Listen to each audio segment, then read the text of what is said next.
Petrol की कीमतों में इजाफे पर लाहौर के शहरी फट पड़े। कहते हैं हुकूमत ने अवाम की मुश्किलात में इजाफा कर दिया। पेट्रोल की कीमतें बढ़ने से महंगाई का नया तूफान आएगा। नबील नकवी की रिपोर्ट देखिए। हुकूमत का जाते जाते अवाम को बड़ा सरप्राइज, रिलीफ के ख्वाब दिखाकर महंगाई का बम गिरा दिया। अवाम की चीखें निकल गईं। हमारा कोई इख्तियार है इस मुल्क में? बता दे, अगर कोई इख्तियार है तो बता दे।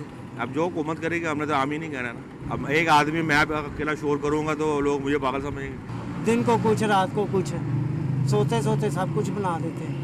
वज़ीर ख़ज़ाना इसहाक डार ने प्रेस कॉन्फ्रेंस में पेट्रोलियम मसनूआत की कीमतों में इजाफे का ऐलान किया। हाई स्पीड डीजल 19 रुपये 90 पैसे इजाफे के बाद 273 रुपये 40 पैसे पर जा पहुंचा, जबकि पेट्रोल की कीमत में 19 रुपये 95 पैसे इजाफा किया गया, जिसके बाद पेट्रोल की नई कीमत 272 रुपये 95 पैसे हो गई। शहरी कहते हैं गरीब का जीना मुश्किल तरीन हो गया है। हम दूध सेल कर रहे हैं, हमें तो उसी टाइम पकड़ा जाता है कि आपने 1 रुपया रेट क्यों बढ़ाया है गवर्नमेंट की वजह से। हम ये भी सोच सकते हैं कि सुबह आएंगे तो पेट्रोल 500 हुआ होगा, तो भी हमने लेना है। पेट्रोलियम मसनूआत की कीमतों में इजाफे के बाद ट्रांसपोर्टर्स एक दफा फिर से किरायों में इजाफे के लिए पर तोलने लगे हैं। कैमरामैन अब्दुल रहमान के साथ नबील नकवी, सच न्यूज़।